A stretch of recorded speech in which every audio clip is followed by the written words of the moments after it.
Salut tout le monde, c'est Antoine. Ce vendredi 6 janvier, j'étais l'invité de BFM TV pour un débat qui portait sur deux grands sujets. D'abord les questions énergétiques et ensuite les questions de santé. Alors en réalité, j'étais venu là pour parler de la santé, mais le sujet énergie s'est rajouté. On m'a gardé pour parler de l'énergie et à la fin, j'ai parlé aussi de la santé.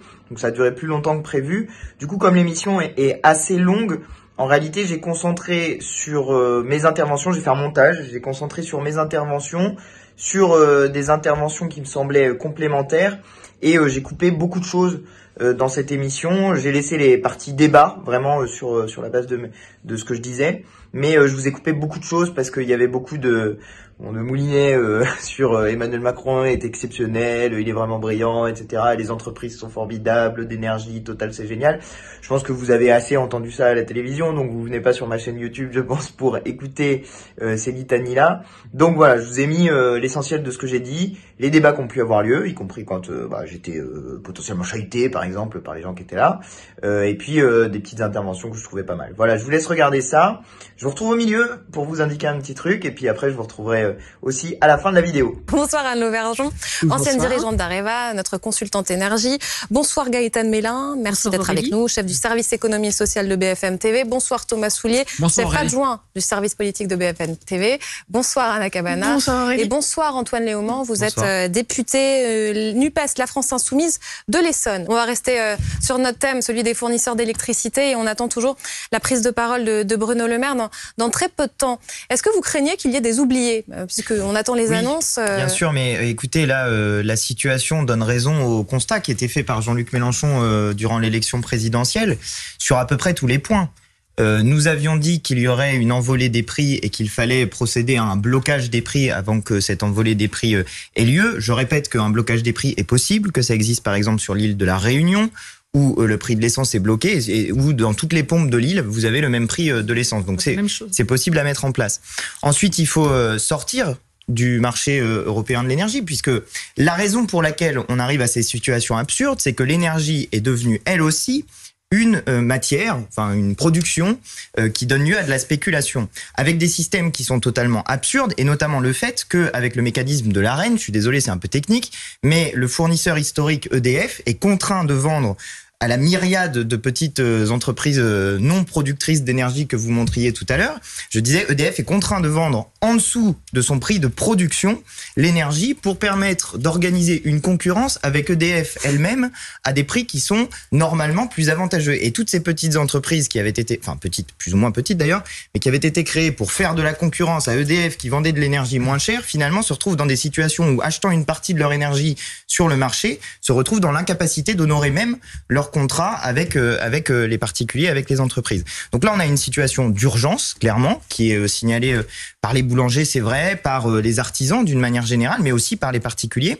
Situation d'urgence à laquelle il faut des réponses fortes de l'État. Je le disais, le blocage des prix, la sortie du marché européen de l'énergie unilatéralement s'il le faut, c'est ce qu'a fait l'Espagne, notamment, ce qui lui a permis de revenir... Non, vous pouvez pas dire ça. C'est une dérogation spéciale vu le statut de l'Espagne et du Portugal. Donc c'est une dérogation spéciale du marché qui s'applique, on est d'accord, pour un pays unique. Non, ils ont décorrélé le prix de l'électricité du prix du gaz. En fait, ils importent... C'est ce que je vous disais. C'est une dérogation spéciale. C'est une organisation spéciale de marché qu'il aurait mieux fallu suivre effectivement dans le reste de l'Europe. Je suis totalement d'accord avec vous, mais c'est pas la sortie du marché. Et la Grèce propose de découpler le prix de l'électricité et le prix du gaz. Pour préciser, donc effectivement, c'est cité comme exemple d'ailleurs par certains. Peut-être mais que toute l'Europe est pour, sauf l'Allemagne, la Hongrie, le Danemark et l'Autriche. Il faut peut-être préciser. C'est pour être complet sur ce point. Exactement, mais il faut peut-être préciser pourquoi. C'est qu'en réalité, alors c'est encore une fois un peu technique, mais le prix de l'énergie est finalement défini en lien avec la production du gaz. Ce qui n'a pas de sens. Quand on produit de l'énergie électrique, vous avez plein de manières de la produire. D'ailleurs, moi je suis pas un défenseur du nucléaire, je suis un défenseur plutôt des énergies renouvelables, mais ceux qui défendent le nucléaire disent par exemple que ça permet de produire de l'énergie moins chère, et donc il y a aucune logique à indexer le prix de l'énergie nucléaire sur le prix du gaz. Enfin, on est vraiment dans un système qui est totalement absurde. Tout le monde est d'accord sur ce point. La France veut sortir, absolument veut décorréler le prix de l'électricité sur le prix du gaz. Mais le problème, c'est qu'encore une fois, comme le disait Anne Lauvergeon, c'est que on fait partie du marché européen citoyens de l'énergie, et qu'il y a un certain nombre de pays qui s'opposent justement à cette décorrélation. Mais précisément, c'est la raison pour laquelle je disais, moi, je défendais ma propre position. J'ai fait un raccourci langagier sur la question de l'Espagne, mais nous, notre position, c'est qu'il faut éventuellement en sortir. Juste un dernier point sur le sujet.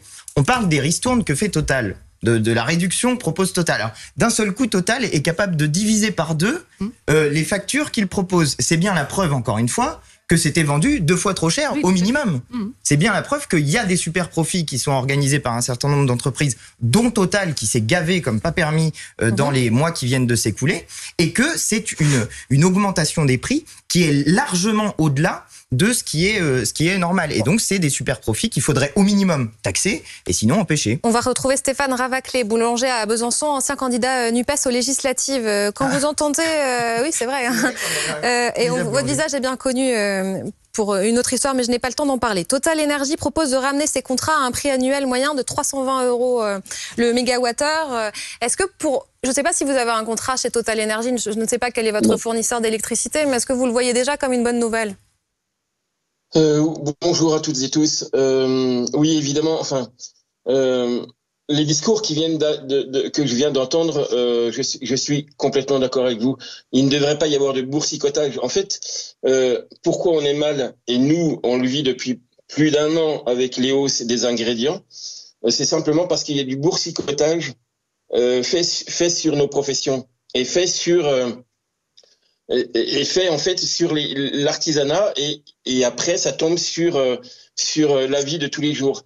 Il devrait être interdit de faire du boursicotage sur ce genre de choses. Et les super profits, on en parle déjà depuis 6 mois avec l'essence. Enfin, je parle même pas politique, je parle pragmatique. Ça devrait être complètement interdit. On a le droit de faire du profit, mais pas des super profits. Alors là, je me permets d'interrompre l'émission parce que comme j'ai coupé beaucoup de choses, il faut que je vous dise ce qui s'est passé pour que vous compreniez mon intervention juste après. Donc là, il y a eu une priorité au direct. Bruno Le Maire qui nous fait sa grande annonce, c'est que les énergéticiens sont d'accord pour un tarif réglementé à 280 € le kilowattheure sur l'année 2023. Grosse arnaque, puisque c'est sur l'année 2023, c'est pas là pendant la période de l'hiver qui est difficile et puis ensuite on en revient à des tarifs à 50 € par exemple. Non, c'est sur l'année, donc c'est une machine à faire des super profits. Mais bref, il y a eu donc cette intervention de Bruno Le Maire avec un petit formulaire qu'il faut envoyer, qu'il faut télécharger sur mesimpôts.gouv.fr et ensuite l'envoyer à son fournisseur d'énergie. Bref, c'est hyper simple mais c'est ultra bureaucratique. Et ensuite, le plateau reprend, et là, tout le monde dit, c'est formidable, c'est génial, l'interventionnisme de l'État, etc., etc. Enfin, vraiment, ils étaient tous d'accord pour dire que c'était fantastique et tout ça. Donc là, arrive mon intervention sur le sujet qui est pas tout à fait raccord avec ce qu'ils disaient eux. J'ai pas la même analyse que vous en réalité. Je trouve que c'est le symbole d'un État faible. Au contraire, on a là le ministre de l'économie qui vient demander le béret à la main aux entreprises de bien vouloir mettre à 280 € le mégawattheure sur l'année, pas pendant l'hiver, sur l'année. Ça n'est pas le rôle de l'État. L'État peut imposer aux entreprises, pas leur demander, imposer un prix régulier du marché. L'État peut imposer un blocage des prix, on ne le fait toujours pas. L'État peut imposer qu'on revienne aux tarifs réglementés de l'énergie, où je rappelle qu'ils sont largement en dessous de ces 280 € le kilowattheure. On est à 5 fois moins cher avec les tarifs réglementés. Et d'ailleurs, mon collègue Mathias Tavel, député insoumis, avait déposé dans le projet de loi sur l'énergie un amendement pour permettre le retour aux tarifs réglementés de l'énergie qui a été considéré comme irrecevable. Or, il permettait de régler le problème des boulangers. Et quand Monsieur Le Maire nous dit que les boulangers vont pas aller perdre leur temps à aller renégocier leur contrat énergétique, mais que en même temps on nous dit qu'il va falloir remplir des formulaires, machin, etc. Un formulaire. Ok, d'accord. Mais n'empêche que c'est quand même beaucoup plus compliqué que il n'y a pas à renégocier contrat par contrat. Oui, d'accord. Mais c'est quand même beaucoup plus compliqué qu'un opérateur qui a des tarifs régulés parce que c'est l'opérateur de l'État qui est en situation. De fait, ils sont régulés puisque c'est 280 € le mégawattheure. Mais oui, mais moi je vous propose un système dans lequel pour les questions énergétiques, on peut être en situation de monopole d'État. Pas dans le marché de monopole d'État. C'est-à-dire de revenir sur cette libéralisation du marché de l'énergie, de revenir sur les privatisations qui ont été faites et de revenir à une situation simple et efficace qui prévalait depuis 1946 et aussi depuis ce qu'avait fait le général de Gaulle. L'État, retour à l'État, sortie du marché, retour à des prix réglementés. On produit de l'énergie pour les Français, pour alimenter les particuliers et les entreprises avec des tarifs réglementés. Voilà une situation simple, sans formulaire. Pardonnez-moi, je vais juste répondre juste à ça. Anne aussi voulait répondre. À la fin de 2022, la France ne produisait pas assez d'énergie. La France a été obligée d'acheter de l'énergie. Donc, si on était sorti du marché de l'énergie, comme vous dites, on n'aurait pas pu acheter de l'énergie à l'extérieur. Et en fait, on aurait été en situation de blackout en France parce qu'on n'aurait pas eu assez d'énergie. J'ai pas dit qu'il fallait sortir totalement du marché. J'ai dit que pour les Français, il fallait avoir un tarif réglementé avec une production de l'État. Ça n'empêche pas, si l'État n'est pas en capacité de produire de l'énergie parce qu'il a commis des erreurs dans le passé, ça n'empêche pas d'acheter de l'énergie sur les marchés et de la revendre au tarif réglementé. Mais maintenant, pourquoi on est en situation de sous-production ? Parce que précisément, on a été pendant longtemps dans un dogme qui était le dogme du nucléaire. Et c'est pas un meeting, hein, non, mais je suis d'accord, mais aujourd'hui... Je commence à compter, ça fait 4 minutes. Pardon, désolé. J'en finis là-dessus, mais aujourd'hui, on est sur une situation dans laquelle on a des problèmes pour produire de l'énergie, précisément parce qu'on est resté dans un schéma nucléariste qui n'a pas développé assez les énergies renouvelables et qui ne nous permet pas d'avoir assez de sources d'énergie. Et c'est en partie parce que les centrales nucléaires sont dans l'incapacité de produire assez qu'on a des problèmes de production. Anne, vous vouliez réagir à ce que disait Antoine ? Je ne sais pas sur quel point vous voulez vous arrêter. Je réagissais exactement comme Gaëtane, c'est-à-dire que si on n'avait pas eu effectivement un marché en dehors de France, nous aurions été en blackout en France. Précisément. Quand nous avons connu cette vague de froid au mois de décembre. Donc en fait, le marché électrique européen, il est très ancien. Et on est dans un système où effectivement la solidarité entre les pays est un sujet très important parce que vous qui êtes très attachés aux renouvelables, vous savez qu'il y a des moments où les éoliennes fonctionnent dans tel ou tel pays, elles ne fonctionnent pas dans tel autre, le solaire de la même manière. Donc nous avons terriblement besoin d'échanger. Et donc toute fermeture, toute vision d'un retour à une situation française toute seule, qui d'ailleurs, entre nous, depuis que l'électricité existe, n'a quasiment jamais existé. Voilà, on est d'accord. Les connexions internationales datent des démarrages de l'électricité. Elles se sont intensifiées. Elles sont aujourd'hui, je dirais, un petit peu à l'arrêt. On ne les développe plus. Pourquoi ? Eh bien, parce que les mêmes qui voudraient plus de renouvelables ne veulent pas ce qui est nécessaire, c'est-à-dire plus de lignes à haute tension. Parce que qui dit renouvelable, dit réseau intelligent, des lignes à haute tension. Tout est complexe dans l'énergie, vous savez, il n'y a pas de solution idéale. Je voulais aller voir Stéphane Ravaclé, quand même, avoir l'avis d'un professionnel après l'annonce. C'est possible ou pas ? Non, mais dites-moi. Je voudrais juste préciser, parce que sinon on va penser que je disais qu'il fallait fermer les frontières de la France. Simplement, il faut qu'on produise notre énergie. Rien n'empêche de faire des échanges. Et d'ailleurs, vous l'avez dit, ils existaient bien avant la situation de 2007. Ils existaient bien avant ces échanges. Donc il était possible d'en acheter et d'en vendre quand on en produisait davantage. On va parler santé. On va revenir sur les annonces qui ont été faites aujourd'hui par Emmanuel Macron pour sauver l'hôpital, pour mieux rémunérer aussi les médecins de ville. Brigitte Macron, vous l'avez compris, elle aussi réagit. On va l'écouter. Je pense qu'il faut valoriser tout ce qu'on a. Je voyage pas mal et à chaque fois que je reviens, je me dis le bonheur est là. Dans quel pays c'est mieux ? Quel pays est plus que nous ? Quel pays aide plus que nous ? Quel pays a le système de santé, le système éducatif ? Je ne peux pas répondre à cette question. Partout où je voyage, je dis on a de la chance. Partout où je voyage, je me dis qu'on a de la chance. Dans quel pays c'est mieux qu'ici ? Elle pose cette question. Et vous, ce matin, alors que le président était venu faire ses annonces, vous avez dit l'assassin de l'hôpital public revient sur le lieu du crime. Oui. C'était une formule pour faire réagir, mais la situation de l'hôpital public, elle est dramatique depuis maintenant des mois. Alors, je suis d'accord avec Brigitte Macron sur ce point. C'est vrai qu'en France, on a la chance d'avoir la sécurité sociale, l'hôpital public, qui ont été fondés après la Seconde Guerre mondiale, aussi parce que il y avait un parti communiste très fort à l'époque qui, au sortir de la guerre, a défendu ce système-là. Et puis petit à petit, les libéraux ont miné ce système, l'ont petit à petit attaqué, et notamment avec ce système de la tarification à l'acte, qui consiste donc à donner de l'argent à l'hôpital en fonction des actes qui sont faits, et que M. Macron dit vouloir supprimer aujourd'hui dans les annonces qui sont faites. Sauf que c'est la 3e fois qu'il dit qu'il veut le supprimer. Il l'a déjà dit en 2018.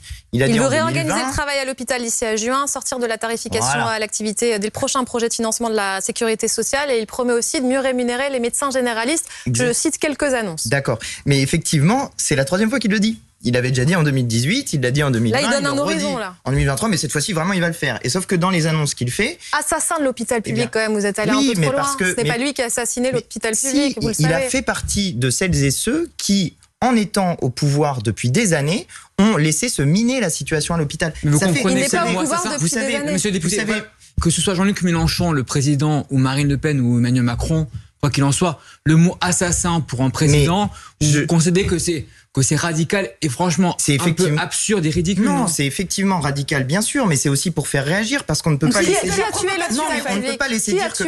on ne peut pas laisser dire que tout irait bien. Attendez, en 2017, répondez à la question, qui a tué l'hôpital public? Emmanuel Macron par sa politique depuis des années. L'hôpital public n'était pas déjà en mauvais état avant lui. Il n'y a pas eu plusieurs décisions qui ont été prises Macron, François Hollande. Certains pourraient dire dès Alain Juppé en 95, donc ça remonte. François Hollande, dont Emmanuel Macron était ministre, aussi a participé à ça, et Nicolas Sarkozy de même, avec notamment la mise en place de cette tarification à l'acte. Mais juste une question, non, sur la forme, est-ce que vous pensez que le débat politique et public nécessite de la provocation toujours? Est-ce qu'on en a besoin systématiquement? Ça, c'est pas le débat politique, c'est le débat médiatique. Et vous voyez que la raison pour laquelle je suis invité sur le plateau aujourd'hui, c'est précisément parce que j'ai fait un tweet. C'est parce que vous étiez sur place avec Emmanuel Macron. Vous êtes pris aussi à vos propres jeux. Mais effectivement, j'étais sur place. Vous êtes invité, monsieur le député, parce que vous étiez à l'hôpital avec Emmanuel Macron. Très bien, excellent. Pas pour votre tweet. Excellent, mais j'ai compris que ça avait fait réagir, donc c'était aussi l'objet.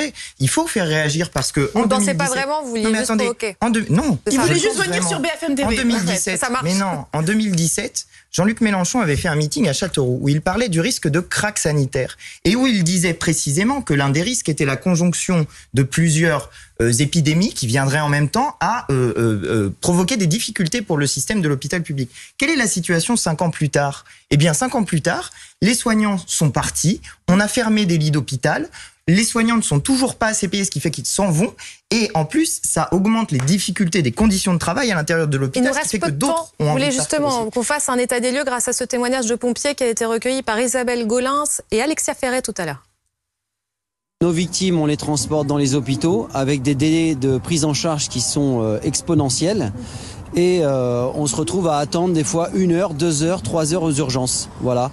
Et donc on voudrait pas en arriver comme nos collègues de la Gironde où eux ils ont attendu plus de 8 heures avec une victime dans leur ambulance sans avoir de prise en charge médicale à l'hôpital. Comme on peut l'avoir entendu, il y a des gens qui arrivent à mourir aujourd'hui sur des brancards. Voilà, ça c'est une réalité et aujourd'hui on est là pour parler vrai en fait. Il fait partie de ceux qui manifestaient devant l'hôpital et il y a aussi Philippe Juvin qui dit que depuis le 1er décembre 2022 jusqu'au 31 décembre 2022, il y a eu officiellement 23 ou 24 personnes mortes sur des brancards, mais en raison de la sous-déclaration, ce chiffre serait de l'ordre de 100 à 150 personnes décédées sur un brancard à l'hôpital en France. Voilà, j'espère que ce que j'ai dit dans cette émission vous a plu, vous a intéressé. Si c'est le cas, je vous invite à vous abonner à ma chaîne en n'oubliant pas de cliquer sur la petite cloche pour recevoir des notifications. Je vous invite aussi à mettre des petits pouces bleus, à la partager sur les réseaux sociaux et puis à me dire dans les commentaires ce que vous en avez pensé. Je les lis, ça m'intéresse toujours beaucoup. Donc n'hésitez pas. Et en attendant, je vous dis à très bientôt pour de nouvelles vidéos. Allez, salut!